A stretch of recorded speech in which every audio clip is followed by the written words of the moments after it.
આટલો વિરોધ કેમ? નમસ્કાર, આજનો એજન્ડા સાથે હું છું દેવાંશી। આખી દુનિયા અત્યારે યુદ્ધના માહોલમાં છે। વિશ્વમાં અત્યારે અલગ અલગ જગ્યાએ યુદ્ધો લડાઈ રહ્યા છે। યુક્રેન રશિયા વચ્ચેનું યુદ્ધ અત્યારે તો આખી દુનિયાની એના પર નજર છે, પરંતુ અમુક જગ્યાઓ એવી હોય છે કે જ્યાં દરરોજ પોતાના યુદ્ધ લડાતા હોય છે। અને આજે દક્ષિણ ગુજરાતમાં આદિવાસીઓ પોતાનું યુદ્ધ લડવા માટે મેદાને ઉતર્યા હતા। આજનો એજન્ડાના સવાલ સાથે ચર્ચાની શરૂઆત કરવી છે, પણ સૌથી પહેલા જે ભીડ જોવા મળી અને એ જે પ્રચંડ મેદની હતી એ ઘણા બધા સવાલો કરતી હતી। હજારોની સંખ્યામાં જ્યારે લોકો રસ્તા પર નીકળે અને એ પણ એવી આશંકા સાથે કે એ જ્યારે વિસ્થાપિત થઈ જશે અને એમની પાસેથી જમીન આંચકી લેવામાં આવશે ને એમને બદલામાં કંઈ નહીં મળે, ત્યારે એ સવાલો ઘેરા બનતા હોય છે। આખો મામલો રિવર લિંક પ્રોજેક્ટ સાથે જોડાયેલો છે। જ્યારે કેન્દ્રીય બજેટ આવ્યું ત્યારે એની અંદર પણ એ યોજનાનો ઉલ્લેખ હતો કે ગુજરાતની અલગ અલગ નદીઓને જોડવામાં આવશે અને નદીઓને જોડવા માટે તાપીનું નદી બીજી નદી સુધી પહોંચાડવા માટે, ક્યાંક નર્મદા સુધી પહોંચાડવા માટે, અલગ અલગ નદીઓના પાણી એક ક્ષેત્રમાંથી બીજા ક્ષેત્રમાં પહોંચે એના માટે જે ડેમ બનાવવાનો છે એ વલસાડ પાસેના એક ગામમાં બનવાનો છે। પરંતુ એ ડેમ બનવા માટે કેટલાય ગામની જમીન તો એમાં જવાની છે, ખેડૂતોની જમીન જવાની છે, સામાન્ય લોકોની જવાની છે અને આખું આદિવાસી ક્ષેત્ર છે। અને એટલે જ આદિવાસીઓને એ ડર સતાવી રહ્યો છે, એ સમાજના ત્યાંના સ્થાપિત જે લોકો છે એ લોકોને એ ડર સતાવી રહ્યો છે કે આની અંદર એમની જમીન જઈ શકે છે, એમના ઘર છીનવાઈ શકે છે, એમનું ગામ છીનવાઈ શકે છે અને એટલે જ એ વિસ્થાપિત થઈ જશે તો એ ક્યાં જશે? આ સવાલ એમના મનમાં છે અને એટલા જ માટે જન આક્રોશની સાથે, વિશાળ મેદનીની સાથે આજે દક્ષિણ ગુજરાતમાં જે રેલી નીકળી એના દ્રશ્યો દરેક લોકોને વિચાર કરવા મજબૂર કરે એવા હતા। અને ઉપરથી આ વર્ષના અંતમાં ગુજરાતમાં 2022ની વિધાનસભાની ચૂંટણી આવી રહી છે અને અંબાજીથી લઈ ઉમરગામ સુધીનો આખો આદિવાસી બાહુલ્ય એવો વિસ્તાર છે કે જેના પર દરેક પક્ષની નજર રહેવાની છે કે આમાંથી આ મત છે એમને મળવા જોઈએ। સવાલ એ છે કે વોટ બધાને જોઈએ છે, એ આદિવાસી સમાજ હોય, ઓબીસી સમાજ હોય, પાટીદાર સમાજ હોય, દરેક સમાજની વાત છે। વોટ બધાને જોઈએ છે, પણ એમના પ્રશ્નો કોને સાંભળવા છે? આ પ્રશ્નો પર ગંભીરતાથી વિચાર કરાશે। વિસ્થાપિતોની વાત છે, જેમ નર્મદા સમયે થયું હતું, ફરી એકવાર બધું એની એ જ રીતે શરૂઆત થતી દેખાઈ રહી છે। એવું લાગે છે કે આ મુદ્દો આગળ જતા આ રાજ્ય માટે ખૂબ વિશાળ મુદ્દો બની શકે છે। જો અત્યારથી જ એ પ્રશ્નોના નિરાકરણ માટે ધ્યાન ન આપવામાં આવ્યું તો કદાચ આ બહુ જ વિશાળ પાયે ઊભો થઈ શકે છે આ પ્રશ્ન। એવું આપણે બહુ જ સામાન્ય રીતે કહી દેતા હોઈએ છીએ કે વિશાળ હિતમાં અને લાખો લોકોના, કરોડો લોકોના વિકાસના હિતમાં નાના નાના આપણે બલિદાનો આપવા પડતા હોય છે। પણ જ્યારે એક જ સમાજ દર વખતે બલિદાન આપતો હોય અને જ્યારે હાથીની પાછળ દટાતી કીડીઓ માનીને જેને ઘણીવાર તરછોડી દેવાતા હોય, એ લોકો જ્યારે પોતાના અધિકાર માટે સવાલ કરે છે અને સરકારને સવાલ કરે છે, તો સરકારે એની અંદર સ્પષ્ટતા તો કરવી જ રહી કે આખા મામલે આટલો વિવાદ શું કામ થઈ રહ્યો છે। ચર્ચાની શરૂઆત કરવી છે। આપણી સાથે કોંગ્રેસમાંથી અનંતભાઈ પટેલ જોડાયા છે, મહેશભાઈ કસવાલા ભારતીય જનતા પાર્ટીના નેતા જોડાયા છે, ભરતભાઈ પટેલ ખેડૂત જોડાયા છે, એ આપણી સાથે ઉત્તર ગુજરાતમાંથી છે અને એટલે જ ખેડૂતોને આની અંદર શું પ્રશ્ન એમને સર્જાઈ રહ્યા છે, સમજાઈ રહ્યા છે, એ બધી પણ એમની સાથે વાત કરીશું। પણ સૌથી પહેલા અનંતભાઈ તમારી પાસે જવું છે। તમારી આગેવાનીમાં, એ સિવાય અભિનવ ડેલકર ત્યાં હતા, એ લોકોની આગેવાનીમાં જ્યારે અમે હજારોની સંખ્યામાં ત્યાં લોકોને રસ્તા પર નીકળેલા જોયા, એ લોકો કહી રહ્યા હતા કે અમને ડર લાગે છે, એમને એવું વિચાર છે કે એ વિસ્થાપિત થઈ જશે, એમની જમીન એમની પાસેથી આંચકી લેવામાં આવશે। એટલે એક્ઝેક્ટલી વાંધો ક્યાં આવી રહ્યો છે, પ્રશ્ન ક્યાં છે, એ અમારે સમજવું છે। આવા નમસ્તે। પ્રશ્ન આજે ઉપસ્થિત ક્યારે થયો છે? પ્રશ્ન ઉપસ્થિત થયો છે કેન્દ્રીય જ્યારે બજેટ, નિર્મલા સીતારામજી જ્યારે બજેટનું વાંચન કરતા હતા ત્યારે એમાં તાપી પાર નર્મદા રિવર લિંક પ્રોજેક્ટની જે વાત કરવામાં આવી હતી, તાપી પાર નર્મદા રિવર લિંક પ્રોજેક્ટ જે પાંચ જુદી જુદી નદીઓને લિંક કરીને કેનાલ થકી પાણી લઈ જવાના હતા નર્મદા, અને એ પાણીનો ઉપયોગ કરવાના હતા ઉદ્યોગ જગત માટે, એનો સૌથી મોટો ત્યાર પછી વિરોધના વંટોળો ચાલુ થયા। આજે જ્યારે અમે ધરમપુર તાલુકામાં બે ડેમના વિરોધમાં આજે જે રેલી કાઢી, એ રેલી માટે પોલીસ દ્વારા રેલી કઈ રીતે અટકી શકે, 7 જેટલી જગ્યાના રોડો બેરીકેડ મૂકીને અટકાવ્યા હતા। આદિવાસી સમાજના બહેનો, ભાઈઓ, વડીલો, ખેડૂતો જંગલમાંથી, ડુંગર પરથી ઉતરી આવીને બેરીકેડ પર ગાડીઓ છોડીને ચાલતા ચાલતા 7 કિલોમીટર સુધી આવ્યા। અમારી રેલીને કઈ રીતે આ તંત્ર અટકાવી શકે, પૂરજોશ તંત્રએ લગાવ્યું હતું। અમારા આગેવાનોને મળસ્કે 5 વાગે ઉચકી લેવામાં આવ્યા હતા। મારે સરકારને, તંત્રને પૂછવું છે, અમારે આવેદન પત્ર આપવા જવાનું, તેમાં અમારી પાસે અન્યાય કેમ? આનંદભાઈ, હું આપની વાત સમજુ છું અને મેં રેલીમાં શું થયું એ પણ જોયું છે. હજારોની સંખ્યામાં લોકો હતા, પોલીસે પણ અટકાવવાનો પ્રયાસ કર્યો, બધું અમે જોયું છે. પણ મારે મુદ્દો સમજવો છે કે એક્ઝેક્ટલી વિરોધ કઈ વાતનો છે? વિસ્થાપિત થવાનો ડર છે, જમીન આંચકાઈ જવાનો ડર છે, ડર શેનો છે, વિરોધ શેનો છે?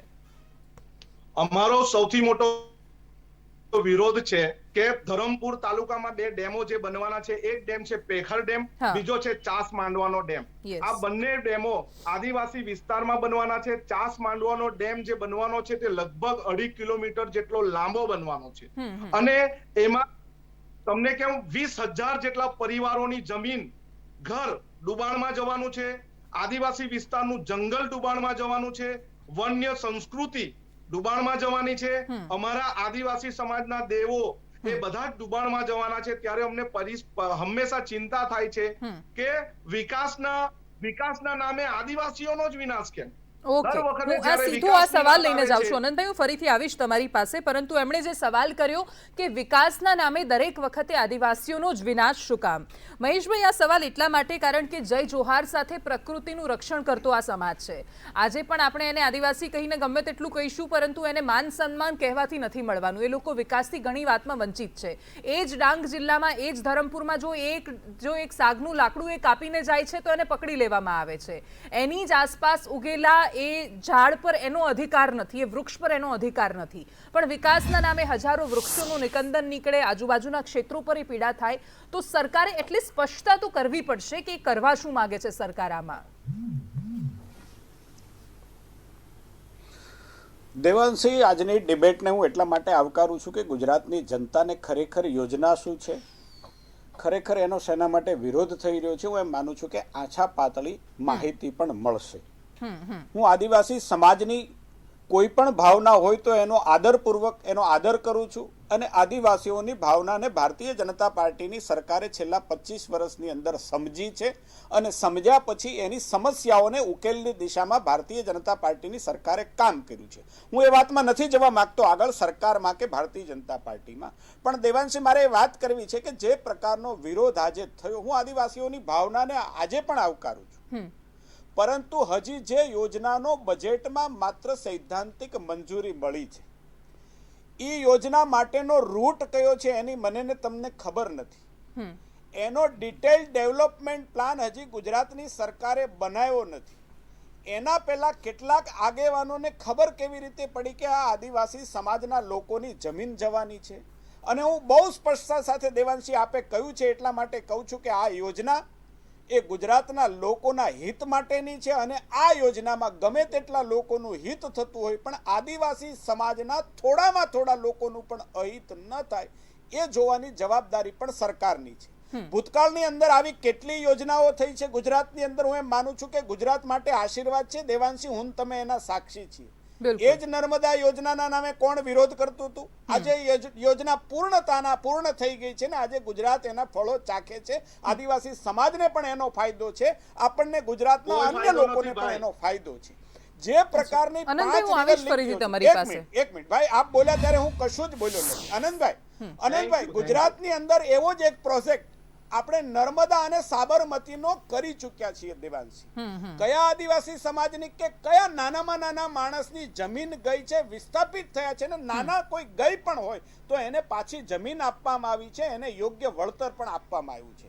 દેવાંશી, મારે દુઃખ સાથે કહેવું પડે કે જ્યારે ગુજરાતના ડેવલપમેન્ટની વાત હોય, ગુજરાતના ગરીબ લોકોની વાત હોય, ગુજરાતના કિસાનોની વાત હોય ત્યારે વેપારી કે ઉદ્યોગપતિઓના નામે રાજનીતિ શરૂ થઈ જાય છે. મારે દુઃખ સાથે કહેવું પડે કે છે ગુજરાતની અંદર 2% સરફેસ વોટર છે. દેવાંશી, આપણી પાસે કેટલાક ટેકનિકલ મુદ્દાને પણ આપણે સમજવા જોઈએ. આખા દેશની અંદર જે અવેલેબલ સરફેસ વોટર છે એનું 2% વોટર ગુજરાત પાસે છે, આપણી પાસે 5% વસ્તી છે. આપણે આનું મેનેજમેન્ટ નહીં કરીએ તો આખા ગુજરાતને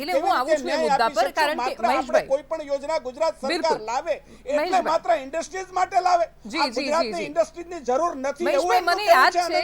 બિલકુલ મહેશભાઈ, હું રોકીશ તમને, આગળ લઈ જવી છે ચર્ચાને એટલા માટે. જરૂર છે, સામાન્ય માણસની પણ જરૂર છે, પરંતુ સમગ્ર ગુજરાતની ભાવનાને આપણે સમજવી પણ જોઈએ.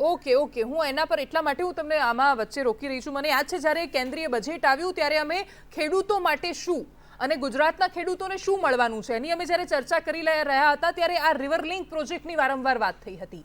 કનુભાઈ દેસાઈ એ પણ અહીંયા બેઠા હતા અને એમણે એ જ વાત કરી હતી. આજે સ્થળો છે, જગ્યાઓ છે, એનો પણ ઉલ્લેખ થયો હતો કે અહીંયા પણ ડેમ બની શકે છે, અહીંયા સંભાવના છે, આ કરીશું. મેં ભરતભાઈ ચૌધરી ખેડૂત છે એમને એટલા માટે જોડ્યા છે. અનંતભાઈ, હું તમારી પાસે આવું એ પહેલા બનાસકાંઠા સહિતના ઉત્તર ગુજરાતના એવા ક્ષેત્રો છે, ગુજરાતની ભૌગોલિક સ્થિતિ પણ આપણે સમજવી પડશે. આપણે ત્યાં રાજ્યમાં દક્ષિણ ગુજરાતમાં દર વખતે ચોમાસામાં એટલો વધારે વરસાદ પડે છે કે ત્યાં દર વખતે પૂર જેવી સ્થિતિનું નિર્માણ થઈ જાય છે. અને બીજી બાજુ બનાસકાંઠા જેવા ક્ષેત્રો કે જ્યાં વરસાદ ઓછો પડે છે એટલે એમને સિંચાઈનું પૂરું પાણી નથી મળતું. આ યોજનાનો ઉદ્દેશ્ય એ છે કે ત્યાંનું જે વધારાનું પાણી છે ઉત્તર ગુજરાત સુધી પહોંચી શકે, બીજા સૂકા ક્ષેત્ર સુધી પહોંચે, એટલે ત્યાંના ખેડૂતને પણ સિંચાઈનો લાભ મળે. આપણે જ્યારે આ ચર્ચા કરવા બેઠા છીએ ત્યારે ગુજરાતના ઉત્તર ગુજરાતમાં અત્યારથી જ શરૂ થઈ જાય છે ચર્ચા કે અમને સિંચાઈનું પાણી નથી, અમને ઓછું પાણી મળે છે. તો ભરતભાઈની પાસે મારે ભરતભાઈ એ સમજવું છે કે આખા ગુજરાતમાં સિંચાઈનો પ્રશ્ન અને ઉત્તર ગુજરાતમાં સિંચાઈનો શું પ્રશ્ન છે, ખેડૂતો કેવી રીતે ત્યાં પાણી લઈ આવે છે અને શું સમસ્યા છે એમની, અને જો એમને પાણી મળે છે આ રીતે તો શું એમની સમસ્યાનું નિરાકરણ આવશે? પહેલાં તો સંદેશ પરિવાર અને દર્શક મિત્રોને એક ખેડૂતના નમસ્કાર. અને તમારા જેવા ચેનલો દ્વારા જે ખેડૂતના પ્રશ્નો, ખેડૂત હજુ સરકાર સુધી પહોંચી શકતો નથી, અધિકારીઓ સુધી પહોંચી શકતો નથી, પણ તમારા દ્વારા જે પ્રશ્નોની રજૂઆત કરીને તે પ્રશ્નો ઉજાગર કરો છો એ બદલ આપ સર્વેને ખૂબ ખૂબ અભિનંદન આપું છું. મારું કહેવું છે કે 1984માં લોકસભાની પહેલી સીટ મહેસાણા જિલ્લાએ આપેલી. એ દિવસનો મુદ્દો હર હાથ કો કામ, હર ખેત કો પાણી. પણ સરતો 2004ની અંદર ટાગોર હોલમાં આપણા ભૂપેન્દ્રભાઈ ચુડાસમા સાહેબ કૃષિ મંત્રી હતા ને હું એ મિટિંગમાં ગયેલો.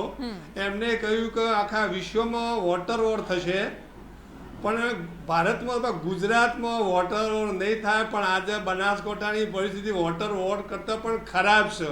વાતો તો બધી સારી કરી, મોટી કરી, એનો વિરોધ નથી, પણ જે અમલમાં મૂકવાનું મૂકી શક્યા નથી. મારા બાજુમાં થઈને માણસા સુજલામ સુફલામ કેનાલ મોદી સાહેબના હસ્તે બનાવેલી છે. હવે એમાં 2000 ક્યુસેક પાણી વહેતું રાખવાની વાત છે કડાણા ડેમમાંથી. હવે અમારા વિસ્તારમાં 2000 ક્યુસેક નહીં પણ 200 ક્યુસેક પાણી સાહેબ નથી. તો 6500 કરોડ ખર્ચો થયો. ખેડૂતોની જમીન જઈ, જે ખેડૂતની જમીન જઈએ તો દફતરમાંથી નીકળી જઈએ, ખેતી ચોમાસામાં કરી શકતો નથી અને પાણી આવતું નહીં. અમે વારંવાર રજૂઆત કરીએ છીએ એટલે યોજનાઓ જે કરી છે પણ યોજનાઓનો જે હેતુ પાર પડતો નથી. 330 કિલોમીટર લોબી છે જે લાખણી થઈ તાલુકામાંથી પસાર થાય છે. જો એ કેનાલમાં 2000 ક્યુસેક પાણી વહેવામાં આવે તો બનાસકાંઠામાં 50% તો એ રાડ બંધ થઈ જાય. બીજું આમાં શું છે મેનેજમેન્ટની ખામી. આ સુજલામ સુફલામ ઉત્તર ગુજરાતને રિચાર્જ કરવા માટે બનાવેલી કેનાલ છે એટલે એમાં આરસીસી કર્યું નથી. તો મારું કહેવું છે અમે માગણી 2-3 વખત લખીને આપ્યું કે દર કિલોમીટરે એની આડાશ કરો જેથી પાણી ભરાઈ રહે. આપણે નાની ડોલ કોણી હોય એમાં થોડું પાણી હોય તો ના ફૂલ ભરો તો પિચકારી મોટી મારે. અમે રજૂઆત કરી 330 કિલોમીટર દર કિલોમીટરે આડાશ કરો તો એ ભાગ ભરેલો રહે. બીજું એક નબળી એરિયા છે આપણા વહીવટની. આપણા વિસ્તારમાં જે ધારાસભ્યો ફરે છે એમને પણ ખબર નથી કે કઈ નદીમાંથી આ પાણી આવે છે, ક્યારે આવે છે. ચોમાસામાં નદીઓ ભરપટ જતી હોય એ વખતે આ લોકોને સુજલામ સુફલામ કેનાલને ભરી દેવી પડે. પણ પછી જાણે નદીઓમાં પૂર ઓસરી જશે તાણે અરે કેનાલ ભરવા જોઈએ એટલે પાણી નદીઓમાં પણ હોતું નથી. એટલે મેનેજમેન્ટ ભલે ગમે તેટલી વ્યવસ્થા થશે પણ મેનેજમેન્ટની જબરજસ્ત ખામી છે. હું આવું ફરીથી તમારી પાસે પણ આ મુદ્દાને લઈને મારે આગળ વધવું છે ભરતભાઈ. હું આવીશ ફરીથી. આમાં સવાલ એ છે કારણ કે ખેડૂત એક તો પહેલા તો એમણે કહ્યું કે ખેડૂત હજુ ના સરકાર સુધી પહોંચી શકે છે ના અધિકારીઓ સુધી પહોંચી શકે છે. જો ખેડૂત સરકાર સુધી નથી પહોંચી શકતો, જો આદિવાસી સરકાર સુધી નથી પહોંચી શકતો, જો યુવાનો સરકાર સુધી નથી પહોંચી શકતા તો સરકાર ક્યાં બેઠી છે એ વિચારવું પડશે કે એમણે આસપાસ એવા બંધનો બનાવી દીધા છે કે કોઈ એમના સુધી પહોંચી ના શકે. સવાલ 1984 થી લઈને 2022માં વાતો કરી રહ્યા છીએ આપણે. નર્મદા યોજના, સુજલામ સુફલામ યોજના, અનેક એવી યોજનાઓ આવી જેમાં કહેવામાં આવ્યું કે બસ આ એક યોજના અને હવે ખેડૂતને કોઈ દિવસ કોઈ પ્રશ્ન નહીં આવે. પણ આજે ફરી એકવાર આપણે એક નવી યોજના પર ચર્ચા કરવા બેઠા છીએ. એમાં દાવા કરાઈ રહ્યા છે પણ એના અમલીકરણને લઈને હજુ સવાલ છે. પણ આનંદભાઈ, મેં ખેડૂતને પણ એકચ્યુઅલી એટલા માટે જ આપણી સાથે ચર્ચામાં જોડ્યા હતા કારણ કે જેને ફાયદો થવાનું છે એનું શું મત છે એ પણ આપણે જાણી શકીએ. પણ સવાલ જે મહેશભાઈએ તમને કર્યો કે તમને કેવી રીતે ખબર પડી જો હજુ સુધી ગુજરાત સરકારે કહ્યું જ નથી કે અમે અહીંયા ડેમ બનાવીશું, અહીંયા આ બધા આયોજન થવાના છે, શું આ કાલ્પનિક ભય સતાવે છે? મહેશભાઈ જરા પોતાની રીતે તપાસ કરી લે, કારણ કે નિર્મલા સીતારમણજીએ જે મૂકી છે અને 10,000 કરોડની પણ વાત કરી છે, કેન્દ્ર સરકારની યોજના છે, અને રાજ્ય સરકારના બજેટની જે કાલ્પનિક વાતો કરીને આદિવાસીઓને ઉલ્લુ બનાવવાની જે વાત કરો ને, હવે મૂકો. ઘણા સમયથી તમે ઘણી બધી યોજનાઓ મૂકી છે. આદિવાસી સમાજે માત્ર ભોગ આપવાનો હોય હર હંમેશા. ડાંગમાં પણ પીવાના પાણીના ફાંફા પડે છે. કપરાડા ધરમપુરના બોર્ડર વિલેજમાં પીવાના પાણીના ફાંફા પડે છે. સિંચાઈના પાણીની તો વાતો જ નહીં કરો. અહીંયા વાંસદા વિસ્તારમાં પણ પીવાના પાણીના ફાંફા મળે છે. અમારા પશુપાલકોએ હોળી પછી જાતે ટેન્કર લઈને પાણી લાવવા પડે છે અને પશુઓને પીવડાવવા પડે એવી અમારી આદિવાસી સમાજની હાલત છે. તમે ખોટી ભ્રામક વિકાસની વાતો કરો છો. રોડ રસ્તાના ફાંફા છે. અમારા વરસાદ વધારે પડે છે, કુદરતી રીતે અમે આગળ છે, એના માટે કોઈને પાણી પીવાનું જોઈતું હોય એમને વાંધો નથી. તમે પાણી સિંચાઈનું જોઈતું હોય તો વાંધો નથી. પરંતુ ઉદ્યોગોને લાણી કરાવવા માટે, લાખો રૂપિયાની ઉદ્યોગોને લોન માફી કરવા માટે અને ઉદ્યોગો સાથે સારું રાખવા માટે કરતા હોય ને, એના માટેનો અમારો વિરોધ છે. આદિવાસી સમાજ ભોળો છે, બોલતો નથી, પરંતુ અમે પણ શિક્ષિત થયા છે. અમારે એક જ વાત છે, અમારા વિસ્તારની જળ જંગલ જમીનનો પહેલો હક અમારો છે. પેસા એક્ટ પ્રમાણેની વાત કરી લો કે અત્યારની વાત કરો, અનુસૂચિ 5 ની વાત કરો, ગ્રામ સભાને બધા હકની વાત કરે છે. પણ જ્યારે તમે કોઈ પણ જાતના પ્રોગ્રામ કરો છો, પ્રોજેક્ટ લાવો છો, ત્યારે આદિવાસી સમાજને પૂછતા નથી. મારે તમને પૂછવું છે, સરકારને પૂછવું છે, તંત્રને પૂછવું છે. દરેક વસ્તુ, દરેક વાતની જે વાત આવે છે, રોડની વાત આવે છે, ભારતમાલા રોડની વાત આવે છે, મુંબઈ દિલ્હી કોરિડોરની વાત આવે છે, હું એ વાત પર જ આવી રહી હતી આનંદભાઈ. સફારી પાર્કની વાત આવે છે, હું જવાબ લઈ લઉં, આપણે વારાફરતી એકબીજાની સાથે જઈએ. અમારા વિસ્તારમાં જોઈ જી હું આદિવાસી સમાજ બોલતો નથી એટલે. પણ હવે અમે કોઈ પણ ભોગે છોડવાના નથી. આદિવાસી સમાજ સાથે અન્યાય થશે એટલે અમે પણ સીધો જવાબ લઈ લઉં આમાં. પણ સરકારે સમજવું પડશે જંગલ અમારું જે જાય છે, જંગલનો જે વિનાશ થાય છે, વન્ય પ્રાણીઓનો વિનાશ થાય છે, તે તમને દેખાતું નથી. પરંતુ ઉદ્યોગોને લાણી કરવા માટે તમારી પાસે રોકાવું પડશે. આમાં કેવું છે, હું જ્યારે કહું ત્યારે તો રોકાવું જ પડશે, એટલે કારણ કે હું આગળ જઈ શકું. મહેશભાઈ, મને સીધો જવાબ જોઈએ છે આની અંદર, કારણ કે એમનો આક્ષેપ છે. આનંદભાઈનો અવાજ પ્લીઝ બંધ કરો તો મારો અવાજ પહોંચે ત્યાં. અચ્છા, હા આનંદભાઈ, તમારો અવાજ બંધ છે. સોરી, આવું કરવું પડે છે કારણ કે મારે એમની પાસે જવું પડશે. મારી પાસે ચર્ચાનો સમય ઓછો હોય છે, બધાના જવાબ લેવાના હોય છે. મહેશભાઈ, સીધો જવાબ આપી દો એમના આક્ષેપો પર. તમે સાંભળ્યું જ હશે એમણે શું કહ્યું છે. દેવાંશી, એમણે જે કહ્યું છે એમના હું જવાબ 100% આપી શકું એમ છું. પહેલી વાત કે આનંદભાઈ કઈ પાર્ટીમાં છે મને ખબર નથી, પરંતુ આનંદભાઈ જે વાત કરે છે એમાં મને રાજકીય બૂ આવી. અમે આદિવાસી કોંગ્રેસમાંથી છે, ધારાસભ્ય છે, એટલા માટે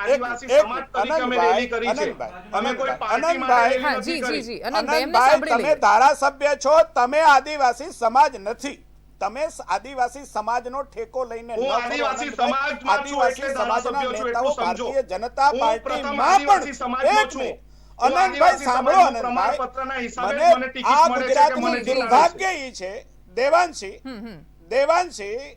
ગુજરાતનું દુર્ભાગ્ય ઈ છે કે જ્યારે નર્મદાનો પાયો કોંગ્રેસના શાસનમાં નખાયો, છતાં ગુજરાતનું દુર્ભાગ્ય છે કે એ જ પાર્ટીએ વર્ષો સુધી એનો વિરોધ કર્યો.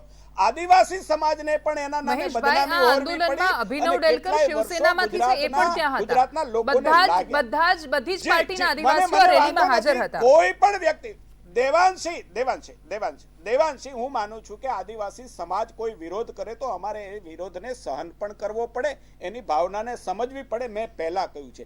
પરંતુ હવે જે પ્રકારે અનંતભાઈ રોડની વાત કરે છે, રસ્તાની વાત કરે છે, આનંદભાઈ એટલો આભાર તમને માનું કે તમે પેશા એક્ટનો ઉલ્લેખ કર્યો. એ ભારતીય જનતા પાર્ટીની આદિવાસી સમાજને દેન છે. તમારી પાર્ટીએ તો એનો પણ તમે પેશા એક્ટનો પણ વિરોધ કરનારા તમારા ધારાસભ્ય હતા. એટલે પહેલા તમારા ઇતિહાસની અંદર રાખો જરા. દાંત અને બીજી વાત નામવગરનો બીજી પેશાબ વાત બનાવ્યો. સાંભળો, હવે પેશાબ સાંભળવાની નાખો. તૈયારી રાખો. 1996 નો સાંભળવાની પેશાબ તૈયારી નથી રાખો બનાવ્યો. બેન. તમે દેવાંશી, તમે મારી શરમ આદત આવી નથી, જોઈએ, પરંતુ તમને એમને લાજ મારી આવવી જોઈએ. આનંદભાઈ, તમે આપણે જાજો છો. એવું નહીં, ચર્ચાનો સાંભળો, એક ડેકોરમ જાળવીએ. આનંદભાઈ, ત્રેવડ રાખો. આનંદભાઈ, વારાફરતી સાંભળી એમની વાત, મારી પાસે સમય પૂરો થઈ જશે હમણાં. ડેકોરમ જાળવો, ધારાસભ્ય છો. અરે ખોટું બોલવાની દેવાંશી, ખોટું બોલવાની હદ દેવાંશી, હોય. 2002 ની અંદર પેશાકને અટલ તમે- બિહારી વાજપેયી, પેશાકને તમે દેવાંશી, દાંત અટલ અને બિહારી, નખ ભાઈ વગરનો તમારે તમે સર્ટિફિકેટ સિંહ આપવાની બનાવી જરૂર દીધો નથી છે. મને. તમે આદિવાસીઓનું અહિત કરી રહ્યા છો. આદિવાસી સમાજના તમે અહિત નામે કરી રહ્યા છો તમે. જે પ્રકારની રાજનીતિ અરે કરી તમે રહ્યા છો, એ મંત્રીઓ આદિવાસી કાંગિયા જે સમાજ પર મંત્રીઓએ આવું જોઈએ ને અમારી રેલીમાં. દેવાંશી, મંત્રીઓ જે વાત આ કરે છે ઠીક મોટી નથી. મોટી આવું જોઈએ અમારી રેલીમાં. દેવાંશી, આ ઠીક નથી. અચ્છા, હા, ઠીક છે આનંદભાઈ, આવું એમને જોઈએ. સાંભળી લઈએ. આનંદભાઈ, પ્લીઝ એવું નહીં, દેવાંશી, ચર્ચાનો એક મારે- ડેકોરમ જાળવીએ, વચ્ચે ના બોલતા, એમની વાત દેવાંશી, પૂરી થવા દો. તમને હું પૂરો મને સમય વાંધો આપી નથી. રહી છું. મોટી વાત બોલશો તો હું વચ્ચે બોલીશ. પેશા એક્ટ ને તમે શું સમજો છો? પેશા એક્ટ વિશે ચર્ચા કરો અરે મારી ભાઈ, મને સાથે. શાના, તમે ક્યાં હરિશ્ચંદ્રનું કપાળ છો ભલા માણસ? દેવાંશી, અરે તમે હરિશ્ચંદ્રનું કયા કપાળ લઈને આવ્યા છે હરિશ્ચંદ્રનું કપાળ આનંદભાઈ? છો? તમે શું તો જાણો છોડો ને આદિવાસીની ભાઈ, વ્યથા? સાંભળો ને મેં પણ આદિવાસી શાંતિથી. સમાજનો છું. તમે દેવાંશી, આ ઠીક નથી. દેવાંશી, કાં તો એનું માઇક બંધ કરો, કાં તો મને રજા આપો. દેવાંશી, હા, નહીં, એ હવે Thank you. એ નથી બોલી રહ્યા, તમારી વાત પૂરી કરો. દેવાંશી, દેવાંશી, કહેવાનો મારો મતલબ ઈ છે કે હજી જે યોજના, આ વર વગરના વરઘોડા જેવી વાત છે. મેં કહ્યું, હા, પ્રોજેક્ટ ત્યાંથી મંજૂર, સૈદ્ધાંતિક મંજૂરી મળી છે. ગુજરાત સરકાર પાસે એનો ડ્રાફ્ટ પ્રોજેક્ટ બનશે. એમાં 3-4 જાતના ઓપ્શન પણ નીકળશે. હજી મારે ભાઈને કહેવું છે કે તમારી સરકાર મહારાષ્ટ્રમાં બેઠી છે, એની સાથે જે પ્રકારની જળની સમજૂતી કરવા કેન્દ્ર સરકારનું ગાઈડલાઈન છે, એમાં તો મદદરૂપ થાવ. આપણે એની પાસેથી 434 મિલિયન ક્યુબિક મીટર પાણી મહારાષ્ટ્ર પાસેથી લેવાનું છે. પછી આ યોજનાનો પાયો, એનો ડ્રાફ્ટ બનશે. પહેલા એટલી તો મદદ કરો. અત્યારે આદિવાસી સમાજના નામે રાજનીતિ કરવા કરતા ગુજરાતના હિતને વિચારો. ગુજરાતના આદિવાસી, તમે જ કબૂલ કર્યું માની ધારાસભ્ય કે ડાંગની અંદર હજી ઉનાળાની અંદર પાણી લેવા જવું પડે. જો દેવાંશી, જે વિસ્તાર વોટરની દ્રષ્ટિએ, પાણીની દ્રષ્ટિએ, સરફેસ વોટરની દ્રષ્ટિએ સરપ્લસ છે, ત્યાં જો પાણીની સ્થિતિ આવી હોય તો અમારા સૌરાષ્ટ્રની અંદર ભાઈ બેઠા છે, ગુજરાત, બનાસકાંઠાની અંદર, ઉત્તર ગુજરાતની અંદર, બનાસકાંઠાની અંદર, મહેસાણાની અંદર શું સ્થિતિ છે, જ્યાં 71% ડિફિસિટ છે, જ્યાં પાણી પહોંચાડવાની જવાબદારી માનવતાની રૂએ આપણી નથી. આપણી જવાબદારી છે ને, એટલા માટે આવી યોજનાઓ હજી અનેક કરવી પડશે. ત્યારે જે પ્રકારે અનઇવન વોટર બેલેન્સ, જે પ્રકારે અનઇવન વોટર ફ્લો, સમય નથી મારી પાસે. એકચ્યુઅલી બધાને રોકવા પડશે મારે. આમાં એકચ્યુઅલી બહુ વિશાળ મુદ્દો છે અમારા માટે. મહેશભાઈ, ના મહેશભાઈ, મેં તમને પૂરા સાંભળ્યા, વચ્ચે બોલ્યા, એમાં થયું છે એટલે હું તમને રોકવા પડશે મારી પાસે. એકચ્યુઅલી મારે તો ભરતભાઈ પાસે પણ બહુ બધું સમજવું હતું. જવાબદારીપૂર્વક જી, હું એકચ્યુઅલી સમયની મર્યાદામાં બંધાયેલી છું. તમને પણ ખબર છે મહેશભાઈ, મેં બ્રેક નથી લીધો એકચ્યુઅલી. કાર્યકર્તા તરીકે કહું છું કે કોઈ પણ આદિવાસી સમાજની જમીન આમાં જવાની નથી. આ પ્રોજેક્ટમાં એમને પૂરેપૂરું વળતર મળે, એમને પૂરી જમીન મળે અને કોઈ જમીન વિહોણા ન થાય. અત્યારે આખું વિશ્વ યુદ્ધની સ્થિતિમાં છે, તો અમારે એ વિશે પર વાત કરવી પડશે. અમે બંધાયેલા છીએ બતાવવા માટે. એટલે પણ જે લોકો આદિવાસીઓને ભ્રમમાં નાખી અને શંકાઓ કરી અને રાજનીતિ, આનંદભાઈ, હું તમને તમારી પાસે અત્યારે નહીં આવી શકું. મારી પાસે સમય ઓછો છે. ચર્ચા થોડું તૂતું મેં બાકી થોડી ડાયવર્ટ થઈ ગઈ હતી વચ્ચે. એટલે પણ ભરતભાઈ, હું ફરીથી આવીશ તમારી બધાની સાથે, કેમ કે મને એવું લાગે છે કે આ બહુ વિશાળ મુદ્દો છે. આપણે સમય લઈને આના પર શાંતિથી ચર્ચા કરવી પડશે. એ પૈસાની વાત હોય કે પછી અત્યારે જે થઈ રહ્યું છે આ યોજનાની એની વાત. એટલે અત્યાર પૂરતો આપ તમામનો ખૂબ ખૂબ આભાર. આપણે ફરીથી આ જ મુદ્દા પર મળીશું.